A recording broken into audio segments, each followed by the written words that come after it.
پر جبکہ بت پرست ہیں، ہم تو اپنے مسلمان ماں باپ کو جھڑک دیتے، توحید اور ایمان والے ماں باپ سے بدتمیزی کر جاتے ہیں، بد اخلاقی کر جاتے ہیں اور ہمیں کچھ نہیں ہوتا۔ اللہ نے کہا ہے قد کانت لکم، اللہ فرماتا ہے کہ ہم نے تمہارے لیے، اے نبی آپ کے لیے اور آپ کی امت کے لیے ابراہیم کی زندگی میں نمونہ رکھا ہے۔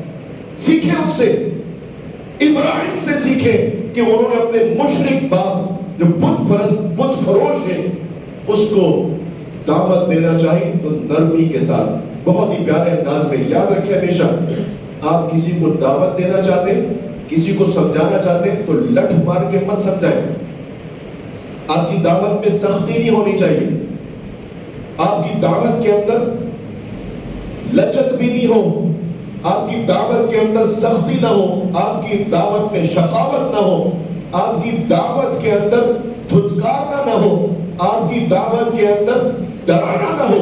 کیونکہ رسول اللہ صلی اللہ علیہ وسلم جب بھی کسی کو داعی بنا کے بھیجتے تھے، وہ یمن بھیجے یا مدینہ بھیجے، تو آپ اس کو یہ تلقین کرتے تھے کہ آپ جہاں جا رہے ہو وہاں کے لوگ مسلمان نہیں ہیں، آپ مسلمانوں پر گورنر بنا کے نہیں بھیجے جا رہے۔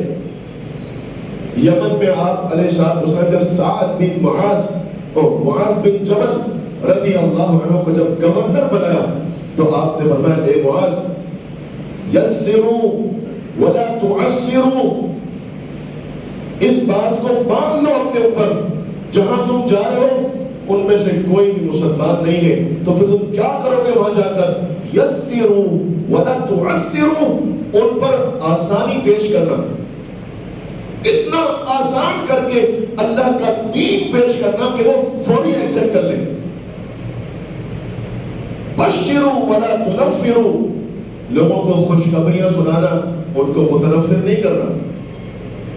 آپ کی دعوت میں نفرت کی آمیزش نہ ہو۔ آپ جب کسی کو سمجھا رہے ہو، دعوت دے رہے ہو، تو آپ کی دعوت کے جو جملے ہیں ان کے اندر عداوت کا اظہار نہ ہو، بغض اور کینہ نظر نہ آئے، یہ چیزیں نہیں ہو۔ اگر سامنے والے نے محسوس کیا کہ آپ اس کو لٹ مار رہے ہیں، آپ کی دعوت میں سختی ہے، نفرت ہے، تو آپ کی دعوت رائگا جائے گی، وہ نہیں سنے گا آپ کی دعوت۔ اگر سن بھی لے گا تو انسنی کر دے گا، ایکسپٹ نہیں کرے گا۔ سیدنا ابراہیم علیہ السلام اپنے والد کے پاس آئے، کہا یا ابتی لم تعبد، اے پیارے ابا جان یہ کیا معاملہ ہے کہ جن کی آپ عبادت کر رہے ہیں، ما لا يسمع ولا يبصر، نہ تو وہ سنتے ہیں نہ وہ دیکھتے ہیں۔ یہ جو بت آپ نے بنائے ہیں اپنے ہاتھوں سے، تو یہ تو آپ نے خود بنائے ہیں، یہ خود بن بھی نہیں سکتے، ان کے موجد تو آپ ہیں، اور نہ یہ سنتے ہیں نہ یہ دیکھتے ہیں، اور نہ ہی یہ آپ کی کوئی ضرورت پوری کر سکتے۔ دوسری بات انہوں نے کی، اے پیارے ابا جان یاد رکھیں یہ جو میں آپ سے باتیں کر رہا ہوں اپنے پاس سے نہیں کر رہا، میرے پاس علم ہے، علم کی بنیاد پر میں آپ سے بات کر رہا ہوں۔ تو یاد رکھیں میرے محترم بھائیوں، علم جتنا ہے اتنی بات کیجیے، علم آپ کے پاس جتنا ہے اتنی بات کریں۔ اگر آپ علم سے بڑھ کے کریں گے تو جب آپ بھر جائیں گے، علم سے آگے نکل جائیں گے، تو اس مسئلے میں آپ خود گمراہ ہیں، دوسروں کو بھی گمراہ کر دیں گے۔ اس لیے عبداللہ بن عمر رضی اللہ تعالی عنہ فرمایا کرتے تھے کہ علم اس بات کا نام ہے کہ جو کچھ تو نے سیکھ لیا تو لوگوں کو سکھا دے، اور علم اس بات کا نام بھی ہے کہ اگر تجھے کچھ نہیں آ رہا، جواب دینا نہیں آ رہا، علم نہیں ہے، تو لا ادری کہہ دے، شرما نہیں کہ مجھے نہیں معلوم، پوچھ کے بتا دوں گا، معلوم کر کے بتا دوں گا، کتنا کہہ دوں، یہ بھی علم، یہ بھی نفاست ہے۔ اور یاد رکھیں دوسری چیز علم کے حوالے سے، دوسری چیز کیا ہے، میں ایک روایت کے ساتھ آپ کو سمجھاؤں گا۔ صحیح بخاری کے اندر جہاں پر خواب کے ابواب ہیں، کتاب الرؤیا جہاں پر امام بخاری نے باندھی ہے، صلی اللہ علیہ وسلم کے پاس ایک صحابی آئے اور انہوں نے اپنا خواب بیان کیا۔ سیدنا انہوں نے بھی خواب سنا، نبی صلی اللہ علیہ وسلم نے بھی خواب سنا. اب توجہ کے ساتھ سنیے گا. رسول اللہ صلی اللہ علیہ وسلم موجود ہے اور سیدنا ابوبکر صدیق رضی اللہ عنہ موجود ہے. اس نے خواب بیان کیا گویا کہ وہ سوال کر رہا ہے. بتائیں جواب کس کو دینا چاہیے؟ جواب دینے کا حق کس کو ہے؟ بتائیے. رسول اللہ صلی اللہ علیہ وسلم کو. آپ کسی مجلس میں اور کوئی سوال کرتا ہے اور عالم وہاں پر موجود ہے اور ہم میں سے کوئی بول پڑے، یہ ادب کے خلاف ہے. یہ ادب نہیں ہے. بھلے آپ کو آتا ہو، بھلے آپ کو علم ہو اس جواب کا، لیکن اگر عالم موجود ہے تو آپ خاموشی اختیار کیجئے، کیونکہ اس کے جواب اور آپ کے جواب میں زمین آسمان کا فرق ہوگا. کیوں؟ اس سے ملاحظہ کیجئے کیا کرنا چاہیے. بالفرض آپ کے پاس صحیح جواب ہے، صحیح جواب ہونے کے باوجود یہ واقعہ، یہ دلیل ہے آپ کے لیے کہ آپ کو کیا کرنا چاہیے. سیدنا ابوبکر صدیق رضی اللہ تعالی عنہ بھی علم والے تھے، لیکن اللہ کے نبی سے زیادہ تو نہیں تھے، ہے تو امتی، ہے تو عام. انہوں نے کہا اللہ کے رسول صلی اللہ علیہ وسلم اگر آپ مجھے اجازت دیں، اگر آپ مجھے اجازت دیں تو مجھے اس خواب کی تعبیر سمجھ میں آ رہی ہے، میں بیان کر دوں اس کو. ہماری طرف فوراً نہیں بول پڑے بیچ میں کہ یہ مسئلہ ہے، یہ جواب ہے اس کا، اور پھر عالم کہہ رہا ہے کہ نہیں یوں ہے، نہیں اسی طرح جس طرح میں کہہ رہا ہوں. یہ بالکل ادب کے خلاف، ادب کے خلاف. سیدنا ابوبکر صدیق رضی اللہ عنہ نے نبی صلی اللہ علیہ وسلم سے اجازت لی. نبی علیہ السلام خاموش ہو گئے اور آپ نے کہا بیان کرو. یہ ہوئی نا بات، بیان کرو. پھر انہوں نے خواب کی تعبیر بیان کی، خواب کی تعبیر بیان کر دی. تعبیر بیان کرنے کے بعد پھر انہوں نے رسول اللہ صلی اللہ علیہ وسلم کی طرف دیکھا اور کہا اے اللہ کے رسول صلی اللہ علیہ وسلم، جو جواب اس کو میں نے دیا ہے، تعبیر میں نے بیان کی، کیا صحیح بیان کی؟ تصدیق بھی اپنے جواب کی کس سے کرائیں گے آپ؟ عالم سے. یہ نہیں کہ آپ نے جو کہتے وہ سب صحیح ہے، نہیں. اجازت لیں اور جب آپ کو اجازت ملے پھر بات کریں. نہیں ملتی اجازت تو آپ نہیں کریں بات، خاموشی سنیں. بعض اوقات معاملہ یہ ہے کہ آپ جو مسئلے کا جواب دے رہے ہیں اس سے بہتر جواب عالم دے دے گا. ممکن ہے کہ آپ کے علم میں بھی اضافہ ہو جائے. کئی بار ایسا ہوا. یہ طریقہ اپنائیں انشاءاللہ.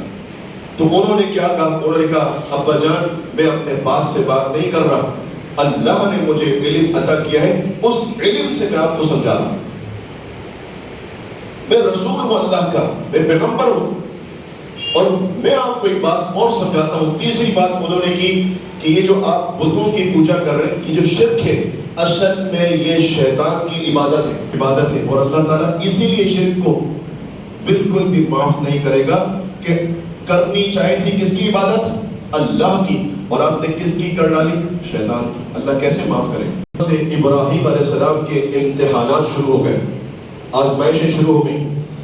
باپ نے کہا ٹھیک ہے بیٹے، آپ نے جتنی باتیں کی ہیں میں نے سن لی، لیکن کان کھول کے سنو. یہ سورہ مریم کو پڑھے آپ جا کے، سورہ مریم کو، اسی طرح سورہ انبیاء کو، سورہ صافات کو.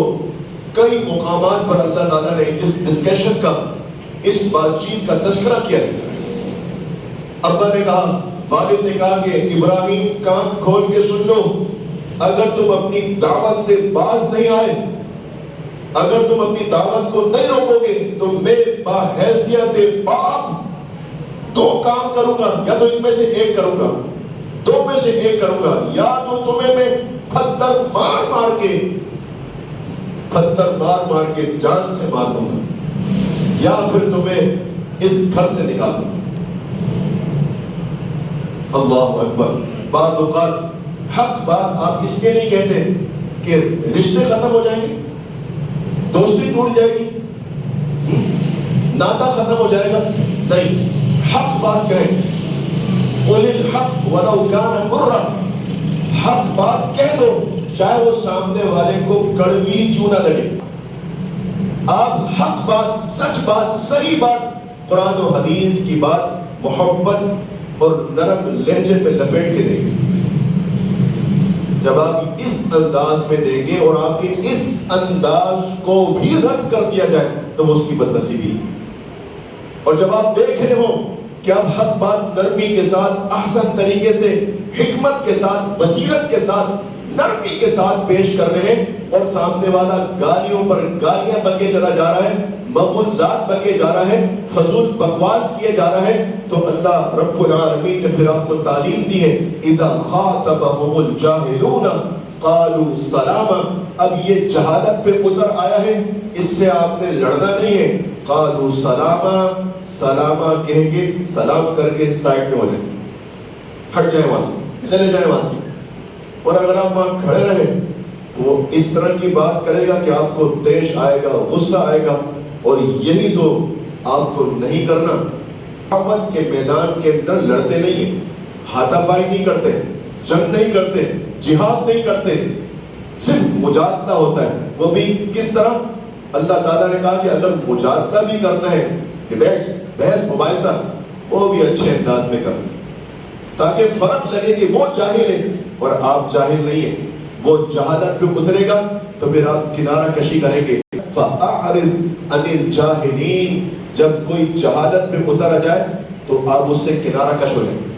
لیکن یاد رکھیں، میں آپ کو دعوت دینا نہیں چھوڑوں گا، نہیں چھوڑوں گا آپ کو دعوت دینا. اور آپ کے لیے میں اللہ سے استغفار بھی کرتا رہوں گا. کس کے لیے استغفار کرتا رہوں گا؟ مشرک باپ کے لیے استغفار کرتا رہوں گا. اللہ رب العالمین مجھے جب تک منع نہیں کرے گا میں استغفار کرتا رہوں. میرے محترم بھائی، استغفار کرنا نہیں چھوڑے اپنے مرحومین کے لیے. اس کی وجہ یہ کہ یہ استغفار آپ کی دعا ہے، قبول تو اللہ کرے گا اور رد بھی اللہ کرے گا. اللہ اکبر کبیرہ. جب انہوں نے یہ کام کیا، ایک دن ایسا آیا کہ میلہ لگا ہوا تھا. لوگوں نے کہا کہ ابراہیم چلو ہمارے ساتھ ہمارے میلے میں، آؤ عرس میں چلو، میلے میں چلو. نہیں میرے محترم بھائی، انہوں نے کہا کہ فقال انی سقیم، میں بیمار ہوں، میں نہیں جا سکتا. معذرت بھائی، آپ لوگ جائیں، میں نہیں جا سکتا. نبی صلی اللہ علیہ وسلم فرماتے ہیں کہ جب میں لڑکا تھا، لڑکپن میں، تو آپ علیہ السلام کے جو دوست تھے انہوں نے بھی آپ علیہ السلام کو جو میلہ لگتا تھا مکہ کے اندر وہاں جانے کی دعوت دی. آپ علیہ السلام نے فرمایا کہ مجھے اللہ رب العالمین نے سلا دیا، نیند کا غلبہ دے دیا، حتیٰ کہ میں سو گیا اور میں اس وقت اٹھا کہ جب میلہ ختم ہو چکا. اللہ رب العالمین اپنے پیغمبروں کی حفاظت کرتا ہے، ان کے ایمان کی، ان کے کردار کی، ان کے گفتار کی، ان کے عمل کی، ان کے عقیدے کی، ان کے ایمان کی، ہر چیز کے اللہ حفاظت کرتا ہے. تو یاد رکھیں اللہ کے رسول صلی اللہ علیہ وسلم نے ہمیں جو بات سمجھائی ہے وہ یہ ہے کہ احفظ اللہ یحفظک. اگر آپ بھی چاہتے ہیں کہ آپ کی حفاظت ہو تو اللہ کے احکامات کی حفاظت کیجیے.